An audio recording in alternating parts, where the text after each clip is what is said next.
ಪರೀಕ್ಷೆಗಳ report card ಹಿಡಿದು ಮೌಲ್ಯಮಾಪನ ಮಾಡುವ ಸಮಯ ಬಂದೇ ಬಿಡ್ತು. ಗೆದ್ದವರು ಸಾಧಿಸಿದ್ದೇನು, ಸೋತವರ ಕೋರಿಕೆ ಏನು, ಕ್ಷೇತ್ರದ ಜನರ ನಾಡಿಮಿಡಿತ ಏನು? ಅವಲೋಕನ, ಅನಾವರಣ, ಕ್ಷೇತ್ರ ದರ್ಶನ.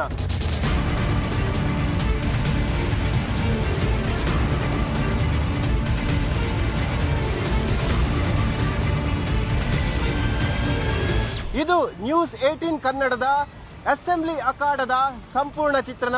ಜನ ಮನ ಮತ ಕಾರ್ಯಕ್ರಮಕ್ಕೆ ಸ್ವಾಗತ. ನಾನು ಕಿಶನ್ ಶೆಟ್ಟಿ.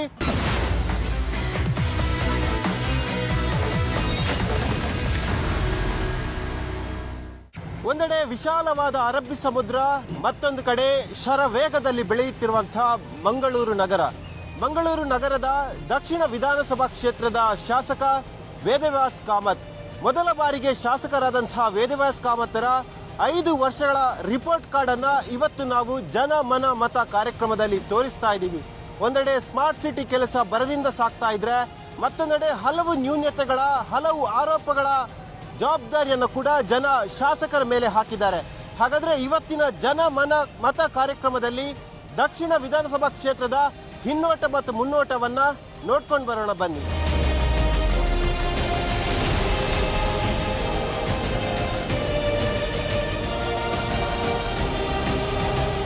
ದಕ್ಷಿಣ ಕನ್ನಡ ಜಿಲ್ಲೆಯ ಪ್ರತಿಷ್ಠಿತ ವಿಧಾನಸಭಾ ಕ್ಷೇತ್ರಗಳಲ್ಲಿ ಒಂದು ಮಂಗಳೂರು ದಕ್ಷಿಣ ವಿಧಾನಸಭಾ ಕ್ಷೇತ್ರ.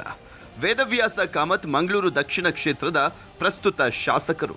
ಮಂಗಳೂರು ಮಹಾನಗರ ಪಾಲಿಕೆಯ ವ್ಯಾಪ್ತಿಯನ್ನ ಒಳಗೊಂಡ ಮಂಗಳೂರು ದಕ್ಷಿಣ ವಿಧಾನಸಭಾ ಕ್ಷೇತ್ರದಲ್ಲಿ ಮತದಾರರು ಇರೋದು ಅತಿ ಹೆಚ್ಚು ಸುಶಿಕ್ಷಿತರೇ ಆಗಿದ್ದಾರೆ. ಸ್ಮಾರ್ಟ್ ಸಿಟಿ ಕೆಲಸ ನಡೀತಾ ಇರುವಂತ ಮಂಗಳೂರು ನಗರದ ಪಾಲಿಟಿಕ್ಸ್ ಜೀರ್ಣಿಸಿಕೊಳ್ಳೋದು ಕಷ್ಟ. ಮಂಗಳೂರು ದಕ್ಷಿಣ ವಿಧಾನಸಭಾ ಕ್ಷೇತ್ರದಲ್ಲಿ ಗೌಡ ಸಾರಸ್ವತ ಬ್ರಾಹ್ಮಣರದ್ದೇ ಪ್ರಾಬಲ್ಯ. ಸುಮಾರು 40,000 ಮಂದಿ ಗೌಡ ಸಾರಸ್ವತ ಬ್ರಾಹ್ಮಣರು, ಉಳಿದಂತೆ ಕ್ರಿಶ್ಚಿಯನ್ನರು 35,000, ಬಂಡ್ಸ್ 25,000, ಮುಸ್ಲಿಮರು 22,000, ಬಿಲ್ಲವರು 23,000, ಪರಿಶಿಷ್ಟ ಜಾತಿ ಮತ್ತು ಪರಿಶಿಷ್ಟ ಪಂಗಡದವರು 12,000 ಹಾಗೂ ಮೊಗವೀರ ಸಮುದಾಯದ 10,000 ಮತಗಳಿವೆ. ಮಂಗಳೂರು ವಿಧಾನಸಭಾ ಕ್ಷೇತ್ರದಲ್ಲಿ ಮಹಿಳಾ ಮತದಾರರೇ ಹೆಚ್ಚು. ಒಟ್ಟು ಮತದಾರರು 2,40,57. ಅದರಲ್ಲಿ ಪುರುಷರು 1,15,17 ಹಾಗೂ ಮಹಿಳೆಯರು 1,25,40.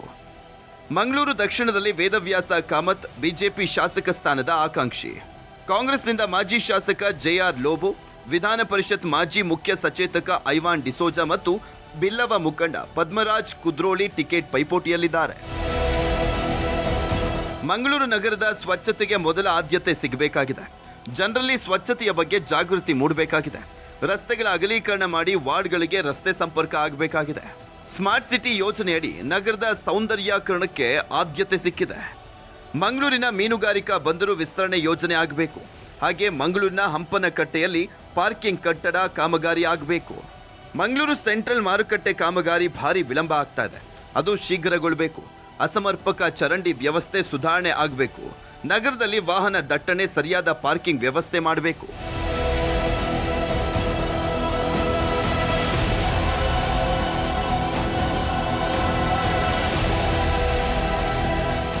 ಕರಾವಳಿಯ ಆರ್ಥಿಕತೆಯ ಜೀವನಾಡಿ ಅದು ಮತ್ಸ್ಯೋದ್ಯಮ. ಮಂಗಳೂರು ದಕ್ಷಿಣ ವಿಧಾನಸಭಾ ಕ್ಷೇತ್ರದಲ್ಲಿ ಬರುವಂತಹ ಮೀನುಗಾರಿಕಾ ಬಂದರಿನಲ್ಲಿದ್ದೇವೆ. ನೀವು ದೃಶ್ಯಗಳಲ್ಲಿ ಗಮನಿಸ್ತಾ ಇದ್ದೀರಿ. ಬೆಳ್ಳಂಬೆಳಗ್ಗೆ ಸಾಕಷ್ಟು ಮಂದಿ ಇಲ್ಲಿ ಮೀನುವನ್ನು ಅನ್ಲೋಡ್ ಮಾಡುವಂಥ ಕೆಲಸಗಳು ಕೂಡ ಆಗ್ತಾ ಇದೆ. ಬೋಟ್ ಮಾಲಕರು ಕೂಡ ಇದ್ದಾರೆ, ಮೀನುಗಾರರು ಕೂಡ ಇದ್ದಾರೆ. ಸಾಕಷ್ಟು ಉದ್ಯಮವನ್ನು ಇಲ್ಲಿ ಹೊಂದಿರುವಂಥದ್ದು ಮತ್ತು 2,000ಕ್ಕಿಂತ ಹೆಚ್ಚು ಜನ ಕಾರ್ಮಿಕರು ಇಲ್ಲಿ ಕೆಲಸವನ್ನು ಮಾಡ್ತಿದ್ದಾರೆ. ಆದರೂ ಕೂಡ ಮೂಲಭೂತ ಸೌಕರ್ಯಗಳಿಗೆ ಹೆಚ್ಚಿನ ಒತ್ತನ್ನು ಕೊಟ್ಟಿಲ್ಲ ಮತ್ತು ಅತಿ ಹೆಚ್ಚಾಗಿ ಆರ್ಥಿಕತೆಯನ್ನು ನಂಬಿರುವಂಥದ್ದೇ ಮತ್ಸ್ಯೋದ್ಯಮ.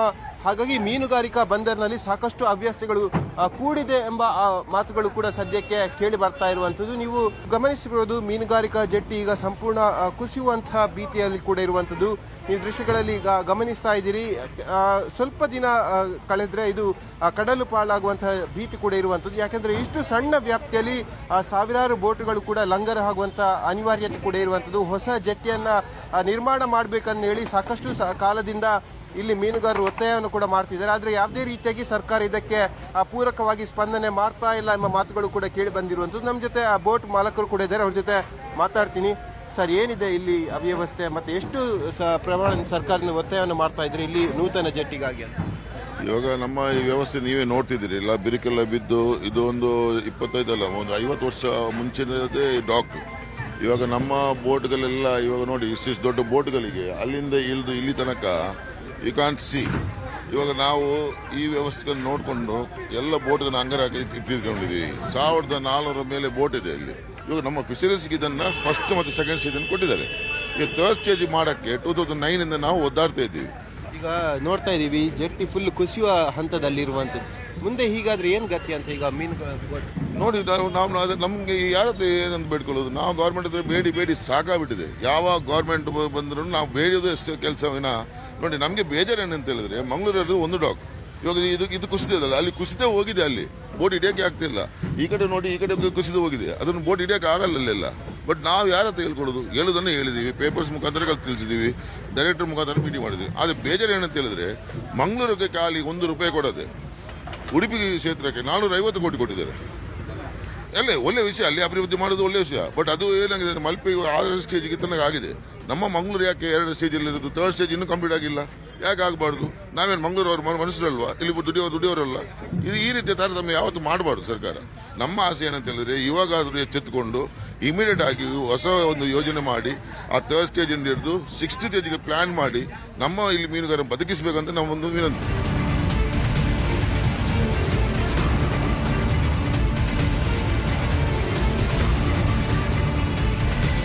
ಇಲ್ಲಿ ಬರ್ತಾರಾ ಶಾಸಕರು, ರಾಜಕಾರಣಿಗಳು? ಯಾವ ಶಾಸಕರು ಬಂದು ಫಿಷರ್ಮೆನ್ ಅವರ ಒಂದು ಮುಖವನ್ನು ನಿಂತ್ಕೊಂಡು ನೋಡುವುದಿಲ್ಲ. ಇಲ್ಲಿಯ ಪರಿಸ್ಥಿತಿಯನ್ನು ಕೇಳುವವರು ಯಾರು ಕೂಡ ಇಲ್ಲ. ಜನವರಿ ಫೆಬ್ರವರಿ ಅಲ್ಲ, ಇದು ನವಂಬರ್ ಡಿಸೆಂಬರ್ನಲ್ಲಿ ಮೀನು ಕಮ್ಮಿ ಯಾವಾಗಲೂ. ಹಾಂ, ಮತ್ತು ನಮಗೆ ತುಂಬ ವ್ಯವಸ್ಥೆ ಯಾರು ಕೂಡ, ನಾವು ಗೌರ್ಮೆಂಟ್ ಮುಖಾಂತರ ಮಾತನಾಡಿದ್ರು ಕೂಡ ನಮಗೆ ಏನಂತ ಒಂದು ವ್ಯವಸ್ಥೆ ಮಾಡೋದಿಲ್ಲ ಅವರು. ಹಾಗೆ ಏನು ಅವ್ಯವಸ್ಥೆ ಇದೆ ಅಂತೇಳಿ, ಏನು ಸಮಸ್ಯೆ ಇದೆ ಇಲ್ಲಿ? ಅಲ್ಲ, ನಮ್ದಂದರೆ ಅಲ್ವೆ ಬಾಗಿಲುಂಟು. ಅಲ್ವೆ ಬಾಗಿಲು ಒಂದು ಅಲ್ಲಿ ಯಾವಾಗಲೂ ನೋಡಲು ಇದು ಮರಳು ಜಾಸ್ತಿ ಬೀಳ್ತದೆ. ಬೋಟು ಹೋಗ್ಲಿಕ್ಕೆ ಬರಲಿಕ್ಕೆ ತುಂಬ ಕಷ್ಟ ಆಗ್ತದೆ ಸರ್. ಚುನಾವಣೆ ಹತ್ರ ಬರುವಾಗ ಇಲ್ಲಿ ಬರ್ತಾರೆ ಎಲ್ಲರೂ, ಆಮೇಲೆ ಯಾರು ಬರ್ತಾರೆ ಮತ್ತೆ ಹೋಗ್ತಾರೆ ಅಷ್ಟೇ. ಬಂದು ಭರವಸೆ ಕೊಟ್ಟು ಹೋಗ್ತಾರೆ, ಮತ್ತೆ ಏನು ಕೆಲಸ ಮಾಡೋದಿಲ್ಲ ಅವರು. ಈಗ ನಮ್ಮದೊಂದು ಇದು ಬೋಟು ವರ್ಷ ಜಾಸ್ತಿ ಆಗ್ತದೆ. ಇಲ್ಲಿ ಬೋಟು ಇದಾಗಲಿಕ್ಕೆ, ಹ್ಯಾಂಗರ್ ಹಾಕಲಿಕ್ಕೆ ಸ್ಥಳ ಇಲ್ಲ. ಅದಕ್ಕೆ ಒಂದು ಸ್ವಲ್ಪ ಅಗಲು ಮಾಡಿ ಅಂದರೆ ಮಾಡೋದಿಲ್ಲ ಅವರು.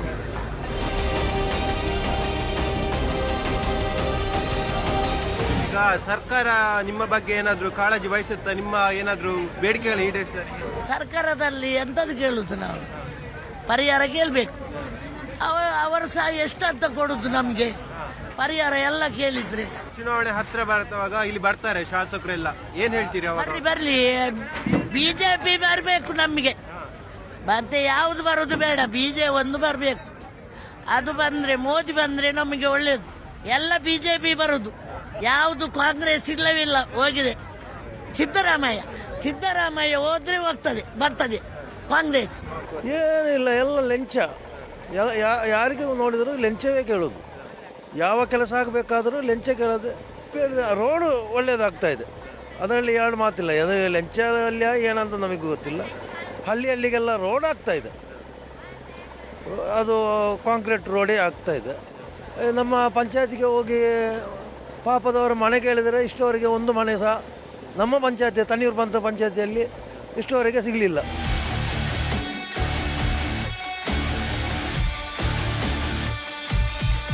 ಸರ್ಕಾರ ಇದ್ದಾರೆ, ಆದರೆ ನಮಗೆ ಇಲ್ಲಿ ಮೀನುಗಾರಿಕೆ ಬೋಟಿಗೆಲ್ಲ ಕೊಡ್ತಾರೆ. ನಮಗೆ ಅಂತೆಲ್ಲ, ನಾವಿಲ್ಲಿ ಬಿಸಿಲಲ್ಲಿ ಕೂತ್ಕೊಳ್ಬೇಕು, ವ್ಯಾಪಾರ ಮಾಡಬೇಕು, ಮನೆಗೆ ಹೋಗ್ಬೇಕು ಅಷ್ಟೇ. ನಮಗೆ ಸರ್ಕಾರದಿಂದ ಒಂದು ಕೂತ್ಕೊಳ್ಳಿಕ್ಕೆ ಸ್ಥಳ ಮಾಡಿದ್ದಾರೆ ಸಾಕು, ಬೇರೆ ಎಂತ ಬೇಡ ನಮಗೆ. ಬೆಳಿಗ್ಗೆ 7 ಗಂಟೆಗೆ ಬಂದರೆ ರಾತ್ರಿ 7 ಗಂಟೆಗೆ ಮನೆಗೆ ಹೋಗ್ತೇವೆ ನಾವು. ಇಲ್ಲಿ ವ್ಯಾಪಾರ ಸಹ ಇಲ್ಲ, ನಾವು ಬಿಸಿಲಿಗೆ ಇಲ್ಲಿ ಕೂತ್ಕೊಳ್ಬೇಕು. ಎಂತ ಬಿಸಿಲಿಗೆ ಕೂತ್ಕೊಂಡು ನಾವು ಹೇಗೆ ಆಗ್ಬೋದು? 100 ವರ್ಷ ಬಾಳುವವರು ನಾವು, 50 ವರ್ಷದಲ್ಲಿ ಕ್ಲೋಸ್. ನಾವು ಬೋಟ್ನಲ್ಲಿ ಕೈ ಹಿಡಿತಿದ್ದದ್ದು, ಈಗ ಕೈ ಹಿಡಿದಿಲ್ಲ, ಮೀನು ಮಾರಾಟ ಮಾಡ್ತೇವೆ. 4 ವರ್ಷ ಆಯ್ತು. ಈಗ ಇಲ್ಲಿ ಬಿಸಿಲಿಗೆ ಹೀಗೆ ಕೂತ್ಕೊಂಡು ಮೀನು ಮಾರೋದು ನಾವು. ನಮಗೆ ಒಂದು ಟೆಂಟ್ ಹಾಕಿ ಕೊಡುವವರು ಸಹ ಇಲ್ಲ. ಇಲ್ಲಿ ಎಲ್ಲ ಬರ್ತಾರೆ, ನೋಡ್ತಾರೆ, ಹೋಗ್ತಾರೆ, ಇಲ್ಲಿಂದ ಓಡಿಸ್ತಾರೆ ನಮ್ಮನ್ನು, ಆಚೆ ಹೋಗಿ ಈಚೆ ಹೋಗಿ ಅಂತ. ಹಾಂ, ಮತ್ತು ನಮಗೆ ಅಲ್ಲಿ ಎಲ್ಲಿ ಓಡಲಿಕ್ಕೆ ಸಹ ಗೊತ್ತಿಲ್ಲ. ಮಾರ್ಕೆಟ್ ಹೋದರೆ ಮಾರ್ಕೆಟ್ನಲ್ಲಿ ಮೀನು ಮಾರಲಿಕ್ಕೆ ಬಿಡೋದಿಲ್ಲ ನಮ್ಮನ್ನು.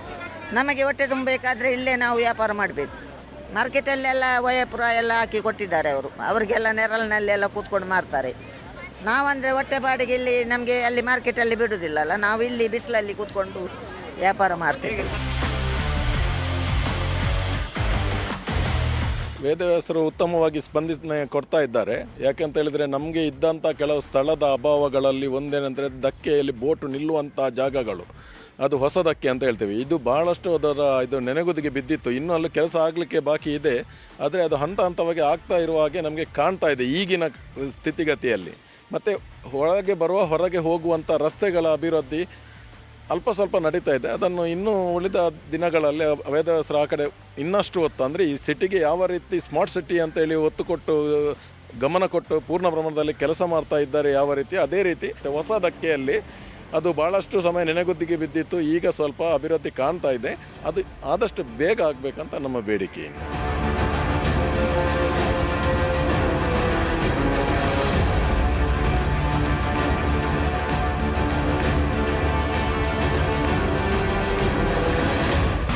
ಡೆವಲಪ್ಮೆಂಟ್ ಮಾಡ್ತೇನೆ ಅಂತ ಹೇಳಿದ್ದಾರೆ ಅವರು. ಈಗ ಕೆಲಸ ನಡೀತಾ ಉಂಟು, ಆದಷ್ಟು ಬೇಗ ಆಗಬೇಕು. ಯಾಕಂದರೆ ತುಂಬ ಜನರಿಗೆ ಇಲ್ಲಿ ಒಂದು ಬೇಕಾದ ಐಟಮ್ಸ್ ಸಿಗೋದಿಲ್ಲ. ಒಂದೇ ಕಡೆ ಒಂದು ಐಟಮ್ಸ್ ಇಲ್ಲಿ ತೆಗೆದು ಇನ್ನೊಂದು ಕಡೆ ಕಾರ್ ಸೀಟ್ಗೆ ಹೋಗಬೇಕು, ಇಲ್ಲಾದರೆ ಬೇರೆ ಕಡೆ ಹೋಗಬೇಕು. ಭಾರಿ ಜನರಿಗೆ ತೊಂದರೆ ಆಗ್ತಾ ಉಂಟು. ಬರೋ ಜನರಿಗೆ ಒಂದೇ ಒಂದು ಕರೆಕ್ಟಾಗಿ ಒಂದೇ ಕಡೆ ಯಾವ ಐಟಮ್ ಈಗ ಸಿಗೋದಿಲ್ಲ. ಒಂದೇ ಸಮಸ್ಯೆ ಇದೆ. ಎರಡನೇ ಸಮಸ್ಯೆ ನಮಗೆಲ್ಲ ಇಲ್ಲಿ ಭಾರಿ ತೊಂದರೆ ಆಗಿದೆ. ನಮಗಿಲ್ಲಿ ವ್ಯಾಪಾರ ಮಾಡಲಿಕ್ಕೆ ಕಷ್ಟ. ಹಾಗೆಂದರೆ ಈಗ ಬಿಲ್ಡಿಂಗ್ ಆಗ್ತಾ ಇರುವಾಗ ಈಗ ಇಲ್ಲಿ ತಗಡು ಶೀಟ್ ಹಾಕಿದ್ದಾರೆ. ನಾವು ಈಗ ಒಂದು ರೋಡಿಗೆ ಬಂದಿದ್ದೇವೆ. ಆಗ ನಮಗೆ ಇಲ್ಲಿ ನಿಂತು ವ್ಯಾಪಾರ ಮಾಡಲಿಕ್ಕೆ ಕಷ್ಟ. ಅಂದರೆ ವೆಹಿಕಲ್ಸ್ ಹೋಗ್ತಾ ಉಂಟು. ವೆಹಿಕಲ್ಸ್ ಹೋಗುವಾಗ ಜನರಿಗೆ ಬಂದದೊಂದು ಐಟಮ್ ಸಿಗಲಿಕ್ಕೆ ಆಗೋದಿಲ್ಲ. ನಮಗೆ ಪಾರ್ಕಿಂಗ್ ಇಲ್ಲ ಇಲ್ಲಿ ಸಹ. ಇಲ್ಲಿ ಮಂಗಳೂರಲ್ಲಿ ಎಲ್ಲರಿಗೆ ಒಂದು ಸಮಸ್ಯೆ ಆಗಿದೆ. ಒಂದು ಸ್ಕೂಟರ್ 2 ವೀಲರ್ ತಗೊಂಡು ಬಂದಿಟ್ಟು ಪಾರ್ಕ್ ಮಾಡುವಾಗ ಇಲ್ಲಿ ಭಾರಿ ಕಷ್ಟ ಆಗಿದೆ. ಸುಮಾರು ವರ್ಷ ಆಯಿತು ಇಲ್ಲಿ. ಭಾರಿ ತೊಂದರೆ ಆಗ್ತದೆ ನಮಗೆ, ವ್ಯಾಪಾರಕ್ಕೆ ತೊಂದರೆ ಆಗ್ತದೆ. ಮತ್ತು ವೆಹಿಕಲ್ಸ್ ಇದೆಲ್ಲ ಹೋಗಲಿಕ್ಕೆ ಭಾಳ ಕಷ್ಟ ಆಗ್ತದೆ. ಅದಕ್ಕೋಸ್ಕರ ನಾವು ಈ ಬಿಲ್ಡಿಂಗ್ ಆದಷ್ಟು ಬೇಗ ಆಗಬೇಕಂತಲ್ಲಿ ನಾವು ಇಲ್ಲ ಯಾರು ಬರುವುದಿಲ್ಲ. ನಮಗೆ ಫುಟ್ಪಾತ್ ಇರಬಾರ್ದು ಅಂತ ಹೇಳಿ ನಮಗೆ ಉಪದ್ರ ಮಾಡ್ತಾ ಇದ್ದಾರೆ. ಇಲ್ಲಿ ಯಾರು ವ್ಯಾಪಾರ ಮಾಡಬಾರ್ದು ಅಂತ ಹೇಳಿ ತುಂಬ ನಮಗೆ ಉಪದ್ರ ಎಲ್ಲ ಮಾಡ್ತಾ ಇದ್ದಾರೆ. ಅದು ನಮ್ಮದು ಯೂನಿಯನ್ ಎಲ್ಲ ಉಂಟಲ್ಲ, ಆದ ಕಾರಣ ನಾವು ಇಷ್ಟು ವ್ಯಾಪಾರ ಇಲ್ಲಿ ಮಾಡುವುದು. ಯೂನಿಯನ್ ಇಲ್ಲದಿದ್ದರೆ ನಾವು ಇಷ್ಟು ವ್ಯಾಪಾರ ಮಾಡಲಿಕ್ಕಿಲ್ಲ. ಇಲ್ಲಿ ಭಾಳ ಕಷ್ಟ, ನಮಗೆ ತೊಂದರೆ ಕೊಡ್ತಾ ಇದ್ದಾರೆ ಎಲ್ಲ. ಈಗ ಮಾರ್ಕೆಟ್ ಆದರೆ ಅದರೊಳಗೆ ಅವಕಾಶ ಕೊಡ್ತಾರೆ. ಅದರ ಒಳಗೆ ಅವಕಾಶ ಕೊಡುವುದಾದರೆ 25 ಲಕ್ಷ ಎಲ್ಲ ಕೊಡಬೇಕು. ಅದು 30 ವರ್ಷ ಅಗ್ರಿಮೆಂಟ್ ಉಂಟಂತ ಹೇಳ್ತಾರೆ. ಆಮೇಲೆ ಅದು ನಾವು ಕೊಟ್ಟ ದುಡ್ಡು ಅದು ನಮಗೆ ಸಿಕ್ಕುವುದಿಲ್ಲ ಅಂತ. 25 ಲಕ್ಷ ಕೊಟ್ಟರು ಅದು ನಮಗೆ ಮತ್ತೆ ಸಿಕ್ಕುವುದಿಲ್ಲ 25 ಲಕ್ಷ. ಆಗ ಈ ಬಡವರಲ್ಲಿ 25 ಲಕ್ಷ ಎಲ್ಲ ಕೊಟ್ಟು ಅಂಗಡಿ ಯಾವ ಥರ ಮಾಡಬೇಕು ನಾವು? ತುಂಬ ಕಷ್ಟ ಉಂಟು. ಇಲ್ಲಿ ವ್ಯಾಪಾರ ಮಾಡಿದ್ರೆ ಒಂದು 500 ರೂಪಾಯಿ ಸಿಕ್ಕಿದ್ರೆ ನಮಗೆ ಭಾಳ ಕಷ್ಟ. ನಾವು ಈ ಪಾಪದವರು ಬಾಡಿಗೆ ಮನೆ ಕೊಡಬೇಕು, ಕರೆಂಟ್ ಬಿಲ್ ಕೊಡಬೇಕು, ನಾವು ಹೊಟ್ಟೆ ತುಂಬಬೇಕು. ಇದೆಲ್ಲ ಹಾಗೆ ನಾವು 8 ಮಕ್ಕಳನ್ನು ಸಾಕಬೇಕು. ಇದರಲ್ಲಿ ಹೇಗೆ ನಾವು ಮಾರಬೇಕು? ನಮಗೆಲ್ಲ ಇಲ್ಲಿ ನಿಂತಲ್ಲಿ ಬಾಕಿ ಆಗಿದೆ. ಏನು ಆದರೂ ಆಯಿತು, ಇಲ್ಲಾಂದರೆ ಇಲ್ಲ. ಬಾಡಿಗೆ ವಿಷಯದಲ್ಲಿ ಕೇಳಲಿಕ್ಕೆ ಇಲ್ಲ, ಹಾಗೆ ಆಗಿದೆ. ಎಲ್ಲ ಜಾಸ್ತಿ ಆಗಿದೆ. 3 ವೀಲರ್ ಗಾಡಿ ಮತ್ತು 4 ವೀಲರ್ ಗಾಡಿ ಜಾಸ್ತಿ ಆಗಿದೆ. ಆದರೂ ಕೂಡ ಏನು ಮಾಡೋದು? ಪರಿಸ್ಥಿತಿ ನಮ್ಮದು ತುಂಬ ಡಲ್ಲಾಗಿದೆ ಪರಿಸ್ಥಿತಿ. ಏನು ಹೇಳಲಿಕ್ಕಿಲ್ಲ ಅಂತ ಪರಿಸ್ಥಿತಿ ಆಗಿದೆ. ಈಗ ತುಂಬ ಕಷ್ಟ ಆಗಿದೆ. ಈಗ 4 ವರ್ಷದ ಅವಧಿಯಲ್ಲಿ BJP ಸರ್ಕಾರ ಇದೆ. ಮಂಗಳೂರಲ್ಲಿ ಏನಾದರೂ ಬದಲಾವಣೆ ಆಗಿದೆಯಾ? ಏನಾದರೂ ಸರ್ಕಾರ ಬದಲಾವಣೆಯಲ್ಲಿ ಎಂಥದ್ದು ಬದಲಾವಣೆ? ಒಂದು ಹೋದರೆ ರೋಡ್ ಸೈಡ್ ಒಂದು ಕೆಲಸ ಎಲ್ಲ ಒಂದು ಆಗ್ತಾ ಉಂಟು. ಅದರಿಂದ ನಮಗೆ ತುಂಬ ಕಷ್ಟ ಆಗಿದೆ. ಈಗ ಮುಂದೆ ಬರುವವರಾದರೂ ಅಭಿವೃದ್ಧಿ ಮಾಡಲಿ ಅದು ದೇವ್ರ ದಯೆಯಿಂದ ನೋಡಬೇಕು. ಈಗ ಯಾವ ಅಭಿವೃದ್ಧಿಯಿಂದ ಒಳ್ಳೆಯ ಪಕ್ಷದಲ್ಲಿ ಬರ್ತದೆ ನೋಡಬೇಕು. ಆದಷ್ಟು ಬೇಗ ಚೇಂಜಸ್ ಆಗಬೇಕು. ಚೇಂಜಸ್ ಆದರೆ ಒಳ್ಳೆಯದು. ಅದೇ ಒಂದು ಇದರಲ್ಲಿ ನಿಂತರೆ ತುಂಬ ಕಷ್ಟ ಉಂಟಲ್ಲ.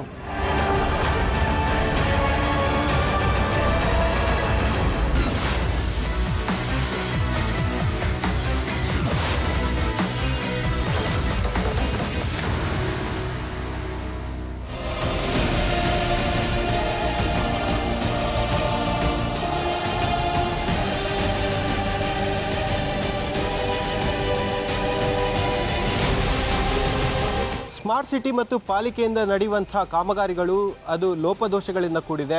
ಸಂಪೂರ್ಣವಾಗಿ ಪ್ಲ್ಯಾನ್ ಮಾಡಿ ಕೆಲಸಗಳು ಆಗ್ತಾ ಇಲ್ಲ ಅನ್ನೋದು ಇಡೀ ಮಂಗಳೂರಿನ ನಗರದ ಜನರು ಹೇಳ್ತಾ ಇರುವಂಥದ್ದು. ನಾವೀಗ ಮಲ್ಲಿಕಟ್ಟೆಯಿಂದ ಕದ್ರಿಕಾಯಿ ಬಟ್ಟಲ್ ಸಂಪರ್ಕಿಸುವಂಥ ರಸ್ತೆಯಲ್ಲಿದ್ದೇವೆ. ನೀವು ದೃಶ್ಯಗಳಲ್ಲಿ ಗಮನಿಸ್ತಿರ್ಬೋದು. ಸ್ಥಳೀಯರು ಕೂಡ ನಮ್ಮ ಜೊತೆ ಇದ್ದಾರೆ. ಸ್ಥಳೀಯರ ಜೊತೆ ಮೊದಲಾಗಿ ಮಾತಾಡ್ತೀನಿ. ಹೌದು, ಇದು ಕೈ ಬಟ್ಟಲು ಎಲ್ಲ ನೋಡಿ ಫ್ಲ್ಯಾಟ್ಸ್ ಉಂಟು, ಎಲ್ಲ ಅಪಾರ್ಟ್ಮೆಂಟ್ ಇದ್ದಾರೆ, ವೆಹಿಕಲ್ಸ್ ಇದೆ. ಏನು ಸೌಕಿಲ್ದಾದರೆ ಅವರಿಗೆ ತಗೊಳ್ಳೋರಿಗೆ ಭಾರಿ ಕಷ್ಟ ಆಗ್ತದೆ. ಆಂಬುಲೆನ್ಸ್ ಇಡಬೇಕಾಗ್ತದೆ, ಹೊರಗೆ ಗ್ಯಾಸ್ ಬರಬೇಕು, ಮತ್ತು ಕಾರ್ಪೊರೇಷನ್ ವೇಸ್ಟ್ ಮ್ಯಾನೇಜ್ಮೆಂಟ್ ಲಾರಿ ಬರಬೇಕು. ಆದಷ್ಟು ಬೇಗ ಮಾಡಿದ್ರೆ ಒಳ್ಳೆಯದು. ಮಾಡ್ತಾಯಿದ್ದಾರೆ, ಆದರೆ ಸ್ವಲ್ಪ ಈ ಎಲೆಕ್ಟ್ರಿಕ್ ಕಂಬ ತೆಗೆದೇ ಇದು ಮಾಡಲಿಕ್ಕಾಗೋದು. ಇಷ್ಟು ಆಗ್ತಿತ್ತು, ಅದು 2 ಪೋಲ್ ಶಿಫ್ಟ್ ಆಗಬೇಕು ಅಷ್ಟೇ. ಸರ್, ಇವಾಗ ನೀವು ಹೇಳ್ತಾ ಇದ್ರಿ ಈ ವರ್ಕ್ ಪ್ಲ್ಯಾನ್ ಆಗಿ ಆಗ್ತಾ ಇಲ್ಲ ಅಂತ ಹೇಳಿ. ಏನು ಪ್ಲ್ಯಾನ್ ಸರಿ ಆಗ್ತಾ ಇಲ್ಲ ಅಂತ ಅಂದರೆ ನೀವು ಫಸ್ಟ್ ಆಫ್ ಆಲ್ ನೋಡ್ಬೋದು ಲೆವೆಲ್ ಇದು ನನಗೆ ಏನು ನೋಡಿ, ಈ ಫ್ಲ್ಯಾಟಿಗೆ ನೋಡಿ ಎಷ್ಟು ಡೀಪ್ ಬಂದಿದೆ. ಹಾಗೆ ನೋಡಲಿಕ್ಕೆ ಹೋದರೆ ಎಲ್ಲರಿಗೆ ಡೀಪ್ ಉಂಟು. ಹಾಗೆ ನನಗೆ ಅದರದ್ದೊಂದು ಲೆವೆಲ್ ಇದೊಂದು ಇದುಂಟು, ಒಂದು ಸಮಸ್ಯೆ ಆಗಿದೆ ಅಂತ ಕಾಣ್ತದೆ ಲೆವೆಲ್ ಇದು. ಮತ್ತು ನಮ್ಮದು ಸೈಡ್ ಈಗ ಅವರು ಹೇಳಿದರು 6 ಮೀಟರ್ ಕಾಂಕ್ರೀಟ್ ಅಂತ. 6 ಮೀಟರ್ ಕಾಂಕ್ರೀಟಿಂದ ಅವರು 4 ಮೀಟರಿಗೆ ಬಂದಿದ್ದಾರೆ. ಯಾಕೆಂದರೆ ಮತ್ತೆ 1 ಮೀಟರ್ ಇಂಟರ್ಲಾಕ್ ಆಗ್ತಾರಂತೆ. ಯಾಕೆಂದರೆ ಇಲ್ಲಿ ಜಲಸಿರಿ ಅವ್ರದ್ದು ವಾಟರ್ ಪೈಪ್ ಲೈನ್ ಆಗಲಿಲ್ಲ ಅಂತೆ, ಅದು ಮಾಡಲಿಕ್ಕೆ ಉಂಟಂತೆ. ನಾನೆಲ್ಲ ಅದು ಮುಂಚೆ ಮಾಡಿ ಮತ್ತೆ ಕಾಂಕ್ರೀಟ್ ಮಾಡ್ಬೋದಿತ್ತು. ಆಗ ಒಂದು ಪುನಃ ಅಗಿಬೇಕಂತ ಹೇಳಿ ಇಲ್ಲಲ್ಲ, ಯಾಕೆಂದರೆ ಇಲ್ಲಿ ಸ್ಥಳೀಯವರಿಗೆ ತುಂಬ ಸಮಸ್ಯೆ ಆಗ್ತದೆ. ಈಗ ಪುನಃ ಅಗಿಲಿಕ್ಕೆ ಹೋದರೆ ಈಗ ನನಗೆ ಕಂಡ್ರೆ 4 ಮೀಟರ್ ಕಾಂಕ್ರೀಟಲ್ಲಿ 2 ಗಾಡಿ ಪಾಸ್ ಆಗಲಿಕ್ಕೆ ಸ್ವಲ್ಪ ಕಷ್ಟ ಅಂತ ನನಗೆ ಸಹ ಇದಾಗ್ತದೆ. ಹಾಗೆ ಮುಂಚೆ ಸೈಡಿಗಿದು ಫಸ್ಟ್ ಮಾಡಿ ಮತ್ತು ಅವರಿಗೆ ಕಾಂಕ್ರೀಟ್ ಮಾಡ್ಬೋದಿತ್ತು ಪ್ಲಾನಲ್ಲಿ. ಅಂದರೆ ಒಂದು ಪ್ಲಾನ್ ಇಲ್ಲ, ಯಾಕೆಂದರೆ ಕಾಂಟ್ರಾಕ್ಟರ್ ಬೇರೆ ಬೇರೆ, ಲೆವೆಲ್ದು ಕಾಂಟ್ರಾಕ್ಟರ್ ಬೇರೆ, ಇದು ಕಾಂಕ್ರೀಟ್ ಕಾಂಟ್ರಾಕ್ಟರ್ ಬೇರೆ. ಅದು ಹಾಗೆ ಸ್ವಲ್ಪ ಅವರಲ್ಲಿ ಕಮ್ಯುನಿಕೇಷನ್ ಸ್ವಲ್ಪ ಪ್ರಾಬ್ಲಮ್ ಕೋಆರ್ಡಿನೇಷನ್. ಹೌದು, ಹಾಗೆ ಸ್ವಲ್ಪ ಎಲ್ಲ ಸರಿ ಮಾಡಿದರೆ ಸರಿ ಆಗ್ತಿತ್ತು. ಸರ್, ನೀವು ಹೇಳಿ, ಈಗ ಲಕ್ಷಾಂತರ ರೂಪಾಯಿ ಖರ್ಚು ಮಾಡಿ ರೋಡ್ ಮಾಡ್ತಾರೆ, ಮತ್ತೆ ಕೆಲವು ಸಮಯ ಆದಮೇಲೆ ಮತ್ತೆ ಅಗಿತಾರೆ. ಯಾಕೆ ಈ ಥರ ಅಭ್ಯಾಸ ಆಗ್ತಾ ಇದೆ? ನಿಮಗೆ ಇಲ್ಲಿ ಲೋಕಲಾಗಿ ಏನು ಸಮಸ್ಯೆ ಆಗ್ತಿದೆ? ಅದೇ ಒಳ್ಳೆ ಪ್ಲ್ಯಾನ್ ಮೊದಲೇ ಮಾಡಿದರೆ ನೋಡಿ, ಈ ರೋಡಿನ ಒಳಗಡೆ ಅನೇಕ ವೈರ್ಗಳು ಹೋಗಿದೆ, ಪೈಪ್ಲೈನ್ಸ್ಗಳು ಹೋಗಿವೆ, ಅದರಂಥ ಇಂಟರ್ನೆಟ್ ವೈರ್ಗಳು ಹೋಗಿದೆ, ಇತ್ತೀಚೆಗೆ ಗೇಲ್ ಪೈಪ್ಲೈನ್ ಕೂಡ ಹೋಗಿದೆ. ಇದನ್ನೆಲ್ಲ ಒಂದು ರೀತಿಯ ಮೊದಲೇ ಒಂದು ರೀತಿಯ ಪ್ಲ್ಯಾನ್ ಮಾಡಿದರೆ, ಅದಕ್ಕೆ ಕೆಳಗಡೆ ಪೈಪ್ಸನ್ನೆಲ್ಲ ಹಾಕಿದರೆ ಇನ್ನು ಮುಂದೆ ಈ ರೋಡನ್ನು ಆಗಿದಾಗೆ ಈ ಇದರಲ್ಲೆಲ್ಲಗಳನ್ನು ಪಾಸ್ ಮಾಡ್ಬೋದಿತ್ತು. ಈಗ ನೋಡಿ, ನಾವು ಯಾರಿಂದ ಪ್ರೆಸೆಂಟ್ ಟೆಕ್ನಾಲಜಿ ಇಷ್ಟೆಲ್ಲ ಟೆಕ್ನಾಲಜಿ ಬೆಳವಣಿಗೆ ಆಗುವಾಗ ಯಾಕೆ ಇದನ್ನೆಲ್ಲ ಮೊದಲೇ ಪ್ಲ್ಯಾನ್ ಮಾಡಲಿಲ್ಲ? ಕೇವಲ 2 ಸೈಡಲ್ಲಿ ಬೇಕಷ್ಟು ಪೈಪ್ಲೈನ್ಗಳನ್ನು ಹಾಕಿ ಮುಂದೆ ಯಾವುದೇ ರೀತಿಯ ವಯರ್ಗಳನ್ನು ಅದೇ ಪೈಪ್ಲೈನಲ್ಲಿ ಪಾಸ್ ಮಾಡಿದ್ದರೆ ಮುಂದೆ ಈ ರೋಡನ್ನು ಅಗೆಯುವ ಕೆಲಸನೇ ಬರುವುದಿಲ್ಲಲ್ಲ. ಈಗ ಕೂಡ ರೋಡ್ ಆಗುವಾಗ ಇದನ್ನು ಯಾಕೆ ಯೋಚಿಸ್ತಾ ಇಲ್ಲ?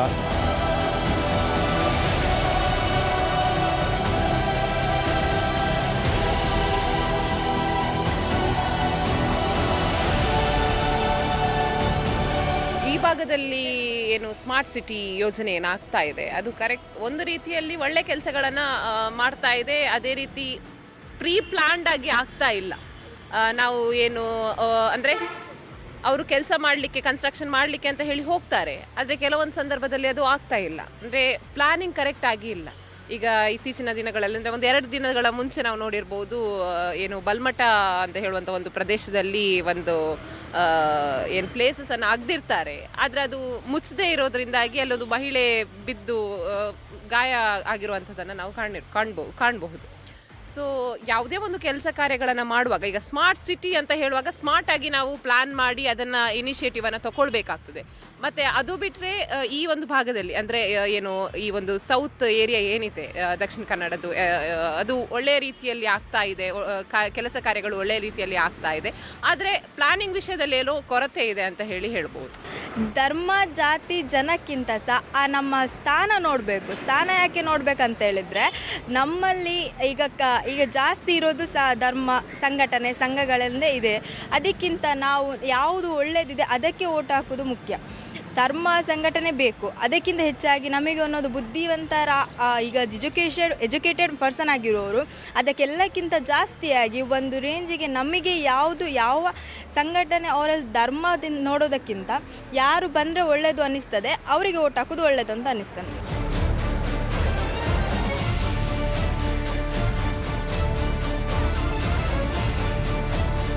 ಮಂಗಳೂರು ವಿಧಾನಸಭಾ ಕ್ಷೇತ್ರದ ಇಂಚಿಂಚು ಮಾಹಿತಿಯನ್ನು ನಿಮಗೆ ಕೊಡ್ತಾ ಹೋಗ್ತಾ ಇದ್ದೀವಿ. ಪ್ರಮುಖವಾಗಿ ನಾವೀಗ ಮಂಗಳೂರಿನ ಹೃದಯ ಭಾಗದಲ್ಲಿದ್ದೀವಿ. ಹೃದಯ ಭಾಗ ಆದಂಥ ಕ್ಲಾಕ್ ಟವರ್ನಲ್ಲಿ ರಾಜಾಜಿ ಪಾರ್ಕನ್ನು ಸ್ಮಾರ್ಟ್ ಸಿಟಿ ನಿರ್ಮಾಣ ಮಾಡಿರುವಂಥದ್ದು ಶಾಸಕ ವೇದವ್ಯಾಸ್ ಕಾಮತ್ ಅವರ ಕಾಲಾವಧಿಯಲ್ಲಿ ಆದಂಥ ಅತಿ ಶ್ರೇಷ್ಠ ಪಾರ್ಕ್ ಇದು ಅನ್ನೋದು ಕೂಡ ಜನಸಾಮಾನ್ಯರು ಹೇಳ್ತಾ ಇದ್ದಾರೆ. ಆದರೆ ಮಂಗಳೂರು ನಗರದಲ್ಲಿ ಉದ್ಯೋಗ ಅವಕಾಶಗಳು ಇಲ್ಲ ಅನ್ನೋದು ಕೆಲ ಯುವ ಜನರ ಮಾತು. ನಮ್ಮ ಜೊತೆ ಇಬ್ಬರು ಯುವಕರಿದ್ದಾರೆ, ಮಾತಾಡ್ತೀನಿ. ಇವಾಗ ಮಂಗಳೂರಿನಲ್ಲಿ ಬಹಳಷ್ಟು ಉದ್ಯೋಗ ಅವಕಾಶ ಇಲ್ಲ ಅನ್ನೋದು ಮಾತಿದೆ. ಏನು ಹೇಳ್ತಿದ್ರ ಬಗ್ಗೆ, ಏನು ನಿರೀಕ್ಷೆ ಇಟ್ಟಿದ್ದೀರಿ ಮುಂದಿನ ಸರ್ಕಾರದಲ್ಲಿ? ಮುಂದಿನ ಸರ್ಕಾರ ಅಂದರೆ ಯೂತ್ ನಮಗೆ ಏನೋ ಒಂದು ಹೆಲ್ಪ್ ಆಗಬೇಕಂದ್ರೆ ಇಲ್ಲಾಂದರೆ ಬೇರೆ ಕಡೆ ಹೋಗಿ ಬೆಂಗಳೂರು ಅಥವಾ ಬೇರೆ ಸಿಟಿಯಲ್ಲಿ ನಾವು ಇದು ಕಲಿಬೇಕಾಗುತ್ತೆ, ಜಾಬ್ ಹುಡುಕಬೇಕಾಗುತ್ತೆ. ಇಲ್ಲಿ ಮಂಗಳೂರಲ್ಲಿ ಎಷ್ಟು ದೊಡ್ಡ ಸಿಟಿ ಆದರೂ ಯಾವುದೇ ಜಾಬ್ ಅಷ್ಟೊಂದು ಸಿಗೋದಿಲ್ಲ ನಮಗೆ ಬೇಕಾಗುವಂಥದ್ದು. ಇವಾಗ ನೀವೊಬ್ಬರು ಸ್ಟೂಡೆಂಟ್ ಆಗಿ ಮುಂದೆ ವೋಟ್ ಹಾಕೋರಾಗಿ ಏನು ಸರ್ಕಾರನ ಎಕ್ಸ್ಪೆಕ್ಟೇಷನ್ ಇಡ್ತೀರಿ ಅಂತ? ಈಗ ಮುಂದೆ ಬರುವ ಚುನಾವಣೆಯಲ್ಲಿ ಹೆಚ್ಚು ಮಂಗಳೂರಿಗೆ ಸಪೋರ್ಟ್ ಮಾಡುವಂಥ ಇದು ಸರ್ಕಾರ ಬರಬೇಕಂತ ಭಾವಿಸ್ತೇನೆ. ಯಾಕೆಂದರೆ ಇಲ್ಲಿ ಮಂಗಳೂರಿನಲ್ಲಿ ಕೆಲಸಕ್ಕಾಗಿ ಬೇರೆ ಪ್ರದೇಶಗಳಿಗೆಲ್ಲ ಹೋಗ್ತಿದ್ದಾರೆ, ಹಾಗಾಗಿ ಇಲ್ಲಿಗೆ ಹೆಚ್ಚಿನ ಇದು ಸೌಲಭ್ಯ ಸಿಗಬೇಕಂದ್ರೆ. ಮಂಗಳೂರು ದಕ್ಷಿಣ ವಿಧಾನಸಭಾ ಕ್ಷೇತ್ರದ ಇಂಚಿಂಚು ಮಾಹಿತಿಯನ್ನು ಕೊಡ್ತಾ ಇದ್ದೀವಿ. ನಾವೀಗ ಮಂಗಳೂರಿನ ಹೃದಯ ಭಾಗದಲ್ಲಿರುವಂಥ ರಾಜಾಜಿ ಪಾರ್ಕ್ನಲ್ಲಿದ್ದೇವೆ. ಪ್ರಮುಖವಾಗಿ ಮಂಗಳೂರು ನಗರದ ಯುವ ಜನತೆ ಹೇಳುವಂಥದ್ದು ಮಂಗಳೂರಲ್ಲಿ ಬಹಳಷ್ಟು ಉದ್ಯೋಗ ಅವಕಾಶಗಳು ಬೇಕು. IT-BT ಕಂಪನಿಗಳು ಮಂಗಳೂರಿಗೆ ಬಂದರೆ ನಾವು ಇಲ್ಲೇ ಕಲಿತು ಇಲ್ಲೇ ವಿದ್ಯಾಭ್ಯಾಸವನ್ನು ಮುಂದುವರಿಸಿ ಅನಂತರವಾಗಿ ಇಲ್ಲೇ ಜಾಬ್ಗೆ ಹೋಗ್ಬೋದು ಎಂಬ ಅಭಿಪ್ರಾಯವನ್ನು ಕೂಡ ವ್ಯಕ್ತಪಡಿಸಿದ್ದಾರೆ. ನಮ್ಮ ಜೊತೆ ಕೆಲ ಯುವಕರಿದ್ದಾರೆ, ಅವ್ರ ಜೊತೆ ಮಾತಾಡ್ತೀನಿ. ಈಗ ಯುವ ಮತದಾರರಿದ್ದೀರಿ, ಮುಂದೆ ಬರುವಂಥ ಸರ್ಕಾರ ಯಾವ ರೀತಿಯಾಗಿ ಇರಬೇಕು ಅಂತ ಅನಿಸುತ್ತೆ? ಅದೇ ಸರ್, ಅಂದರೆ ಮುಂದೆ ಬರುವ ಸರ್ಕಾರ ಹೇಗಿರಬೇಕಂದ್ರೆ ಮುಖ್ಯವಾಗಿ ಯುವಕರು ಈಗ ಮುಂದೆ ಇಂದಿನ ಮಕ್ಕಳೇ ಮುಂದಿನ ಪ್ರಜೆಗಳಂತ ಹೇಳುವಾಗೆ ಯುವಕರಿಗೆ ಈಗ ಕೆಲಸದಲ್ಲಿ ತುಂಬ ಕಷ್ಟ ಆಗ್ತುಂಟು. ಹುಡುಕ್ತಿದ್ದಾರೆ ಸಿಗ್ತಿಲ್ಲ, ಇನ್ನೆಲ್ಲ ಇಂಟರ್ವ್ಯೂ ಹೋಗ್ತಿದ್ದಾರೆ, ಫೇಲ್ ಆಗ್ತಿದ್ದಾರೆ. ಇಲ್ಲೇ ಕೆಲಸ ಸಿಗಬೇಕು, ಮುಖ್ಯವಾಗಿ ಎಲ್ಲ ಯುವಕರಿಗೆ ಇಲ್ಲೇ ಕೆಲಸ ಸಿಗಬೇಕು, ಇಲ್ಲೇ ಅವರಿಗೆ ಕೆಲಸ ಆಗಬೇಕು. ಎಲ್ಲಿ ಯಾರೆಲ್ಲ ಅವಕಾಶ ವಂಚಿತರಿದ್ದಾರೆ ಅಂಥವರನ್ನು ಮುಂದೆ ತರಬೇಕು, ಅಂಥ ಸರ್ಕಾರ ಬರಬೇಕು ಸರ್. ವಿದೌಟ್ ಕರಪ್ಷನ್ ಇರಬೇಕು, ಅಂದರೆ ಎಲ್ಲರಿಗೂ ಈಕ್ವಲ್ ಆಗಿ ಆಪರ್ಚುನಿಟಿ ಇಡಬೇಕು. ಯಾವುದೇ ST SC OBC ಅಂತ ಆಪರ್ಚುನಿಟಿ ಕೊಡಬಾರ್ದು. ಅಂದರೆ ಎಲ್ಲರೂ ಎಜುಕೇಷನ್ ಈಕ್ವಲ್ ಪಡಿತಾರಲ್ಲ, ಹಾಗಾಗಿ ಎಲ್ಲರಿಗೂ ಈಕ್ವಲ್ ಆಗಿ ಕೊಡಬೇಕು ಆಪರ್ಚುನಿಟಿ. ಅದು ಇವಾಗ ತುಂಬ ಮಂದಿ ಹೇಳೋದು ಮಂಗಳೂರಲ್ಲಿ ಉದ್ಯೋಗ ಅವಕಾಶಗಳು ಕಡಿಮೆ ಇದೆ ಅಂತೇಳಿ, ಹೌದಾ? ಹೇಗೆ ಅನಿಸುತ್ತೆ? ಹೊಸ ಎಜುಕೇಷನನ್ನು ಸಿಟಿಯಲ್ಲೇ ಇಂಟ್ರೊಡ್ಯೂಸ್ ಮಾಡೋ ಬದಲು ಇಂಥ ಚಿಕ್ಕ ಚಿಕ್ಕ ಸಿಟಿಯಲ್ಲೂ ಇಂಟ್ರೊಡ್ಯೂಸ್ ಮಾಡ್ಬೋದು, ಆಗ ಇಲ್ಲಿ ಕೂಡ ಡೆವಲಪ್ ಆಗ್ತದಲ್ಲ ಹಾಗೆ.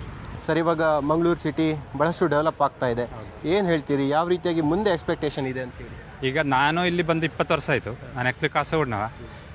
ನಾನಿಲ್ಲಿ ಬರುವಾಗ ಅಷ್ಟೇನು ಇಲ್ಲಿ ಇಂಪ್ರೂವ್ ಇರಲಿಲ್ಲ 20 ವರ್ಷ ಮೊದಲು. ಈಗ ಆ ಮಟ್ಟ ನೋಡಿದರೆ ತುಂಬ ಡೆವಲಪ್ ಆಗಿದೆ. ಆದರೂ ಕೂಡ ಕೆಲವು ಫುಟ್ಪಾತ್ಗಳೆಲ್ಲ ಬಾಕಿ ಇದೆ ಅಂತ ಕಾಣ್ತದೆ ನನ್ನ ವಯಸ್ಸಿಗೆ. ನಾನು ಡೈಲಿ ಬಸ್ಸಿಗೆ ಓಡಾಡ್ತಾ ಇರ್ತೇನೆ, ರೈಲ್ವೆ ಸ್ಟಾಪ್ ಓಡಾಡ್ತಾ ಇರ್ತೇನೆ. ಅದಕ್ಕೆ ಇನ್ನೂ ಸ್ವಲ್ಪ ಆಗಬೇಕು ಅಂತ ನಮ್ಮ ಒಂದು ಇದು. ಮತ್ತು ಇಲ್ಲಿನ BJP ಸರ್ಕಾರ ಒಳ್ಳೇದು ಮಾಡ್ತದೆ ಅಂತ ಕಾಣ್ತದೆ ಈಗ ನೋಡುವಾಗ. ಇವಾಗ ರಸ್ತೆಗಳೆಲ್ಲ ಹೇಗಿದೆ ಅಂತ ಹೇಳಿ? ರಸ್ತೆಗಳು ಚೆನ್ನಾಗಿದೆ ಅಂತ ಕಾಣ್ತಾ ಇಲ್ಲಿ ಸಿಟಿಯಲ್ಲಿ ಒಳಗೆ ಚೆನ್ನಾಗಿದೆ ನೋಡೋ ಮಟ್ಟಿಗೆ. ಇದು ಸೈಡ್ ಫುಟ್ಪಾತಲ್ಲಿ ಇನ್ನೂ ಸಹ ಕೆಲವು ಕಡೆ ಬಾಕಿ ಇದೆ ಅಲ್ಲಲ್ಲಿ. ಮತ್ತು ಕೇಬಲ್ನ ವರ್ಕ್ ಎಲ್ಲ ರೋಡು ಒಮ್ಮೆ ಮಾಡಿದರೆ ಮತ್ತೆ ಕೇಬಲ್ನವರು ಉದಾಹರಣೆ ರೈಲ್ವೆ ಕಾಲೋನಿಯಲ್ಲಿ ಒಮ್ಮೆ ರೋಡ್ ಮಾಡ್ತಾರೆ, ಮತ್ತು ಅದನ್ನು ಕಟ್ ಮಾಡಿ ಮತ್ತು ಇದು ಮಾಡ್ತಾರೆ, ಮಾಡ್ತಾರೆ. ಆಗ ಅದು ಮುಚ್ಚೋದಿಲ್ಲ ಮತ್ತೆ ಕರೆಕ್ಟಾಗಿ. ಮತ್ತು ಹೊಂಡಗಳೆಲ್ಲ ಕೆಲವು ಕಡೆ ಬಾಕಿ ಇದೆ. ರೋಡುಗಳೆಲ್ಲ ನೋಡಬೇಕಾದ್ರೆ ಸಂದಾಗಿದೆ. ಅಂದರೆ 20 ವರ್ಷಕ್ಕಿಂತ ನೋಡಿದರೆ ಈಗ ತುಂಬ ಡೆವಲಪ್ ಆಗಿದೆ.